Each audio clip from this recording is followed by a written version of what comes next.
디자인의 전문성은 유지하시되 관련 분야에 대한 공부를 게을리하지 않으셔야 되지 않을까 싶습니다. 내가 일을 하면서 그 과정에서 가슴이 뛰는 걸 추구하는 게 아니라 내가 우리 회사가 우리 팀이 어떤 일을 했고 이런 걸 받게 될 사람들이 우리 일의 결과물을 보고 그들이 가슴이 뛰어야죠. 그러면 충분히 클라이언트 가슴을 뛰게 할 그런 작품을 만들어낼 수 있는 직업이 디자이너 같거든요.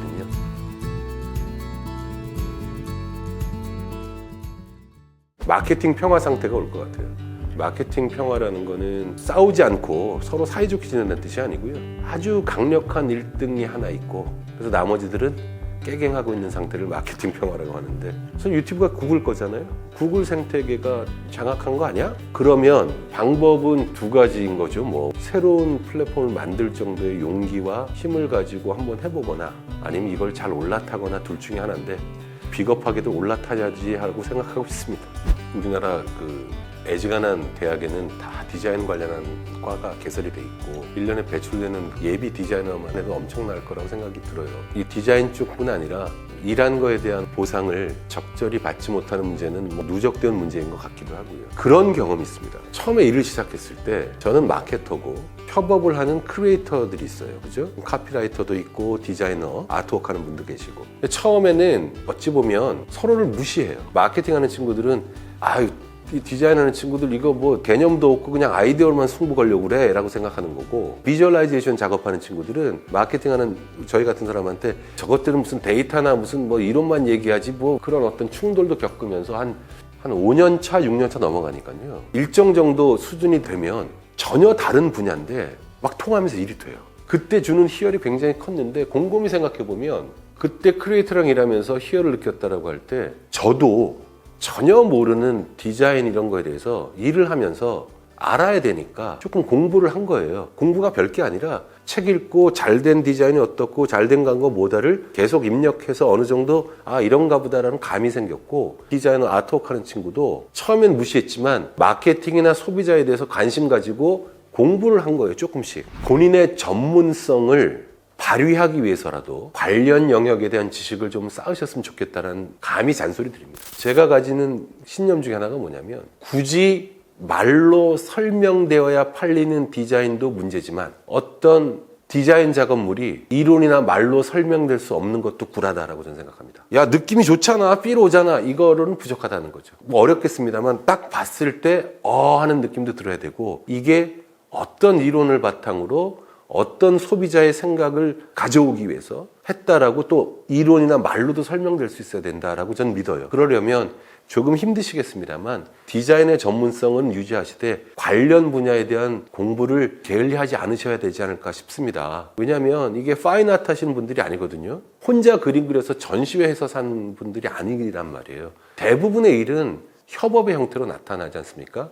그래서 그랬으면 좋겠다는 게 하나 있고요. 두 번째는 이 뉴미디어 시대라고 얘기한 지도 오래됐습니다. 미디어 환경이 너무 변하는데 실제로 비주얼라이제이션 한 작품이 예전에는 주로 어디에 실렸냐? 쉽게 말하면 이 프린티드 머티리얼에 실렸단 말이에요. 그게 주였죠. 근데 요새는 꼭 동영상은 아니더라도 뉴미디어에 실려요. 그 얘기는 뭐가 되냐면, 예전의 디자이너들은 CMYK가 일하는 기준이잖아요. 그죠? 그 색이잖아요, 색. 근데 이건 퍼센트로 나타나잖아요. 그러면 사이언하고 마젠타를 섞으면 군청색, 보랏빛 도는 색깔이 나온다. 이게 딱 있어요. 근데 미디어가 뉴미디어 시대가 됐다는 건 이런 임쇄의 색이 아니라 RGB의 빛의 세계로 바뀌었다는 뜻이거든요. 색의 세계는 퍼센트로 표현이 되고, 그리고 쉽게 어느 정도 경험하면 이 디자이너 분들은 어떤 색이다라는 걸 짐작도 하고 예상도 하고 상대적으로 쉽게 할 수 있어요. 그런데 RGB의 세상이 됐다는 건 빛의 세상이잖아요. 그 CMYK처럼 퍼센테이지가 아니니까 절대값이거든요. 그래서 조금은 예전에 컬러로 승부했던 시대가 아니라 뉴미디어 시대가 됐다는 건 빛의 개념으로 움직이는 시대라는 뜻이잖아요. 거기에 대한 준비가 조금 있어야 되지 않겠나 싶습니다. 어떻게 보여지는가도 어떤 거를 보여줄 건가 못지않게 중요하거든요. 그래서 그런 면에 있어서 미디어에 좀 익숙해지는 연습, 관련 분야에 대한 지식을 좀 습득하시고 공부하시는 노력이 좀 필요하고, 두 번째는 미디어의 특성, 색이 아닌 빛이다라는 관점으로 조금 준비를 하시고, 한 이 두 가지 정도가 준비되시면 그래도 조금 낫지 않을까라고 그냥 간곡히 조언 드립니다. 가슴이 뛰는 일을 해라라는 아주 좋은 말이 있습니다. 너무 멋있는 말인데요. 전 그거 구라라고 생각합니다. 이게 일이 되면 매일같이 하는 거예요. 일이란. 월요일부터 금요일까지 매일 제 시간에 출근하고 때로는 토요일 일요일도 없이 하는 거예요. 그 일을 하는데 어떻게 늘 가슴이 뜁니까? 그럼 정신병입니다. 그러면 못 견디는 거예요. 명확하게 정리해야 된다. 내가 일을 하면서 그 과정에서 가슴이 뛰는 걸 추구하는 게 아니라 내가 우리 회사가 우리 팀이 어떤 일을 했고 그 결과물로 이 결과물을 받게 될 클라이언트나 직원이나 이런 걸 받게 될 사람들이 우리 일의 결과물을 보고 그들이 가슴이 뛰어야죠. 아, 여기랑 이랬더니 이런 결과가 났는데 그래서 흥분하고 기뻐서 가슴이 뛰게 만들어야죠.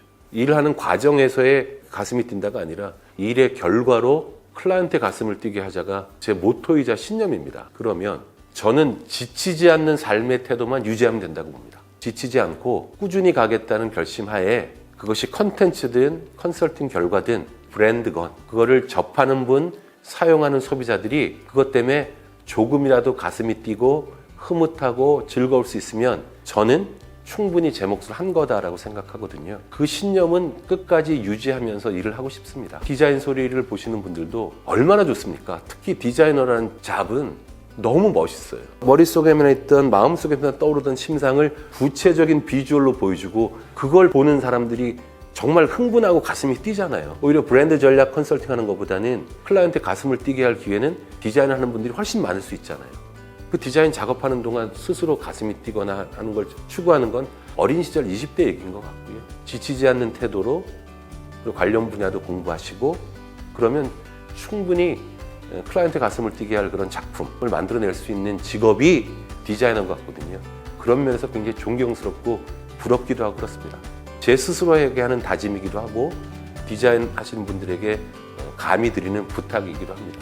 일의 결과로 다른 사람의 가슴을 뛰게 하자. 이게 원칙이었으면 좋겠습니다.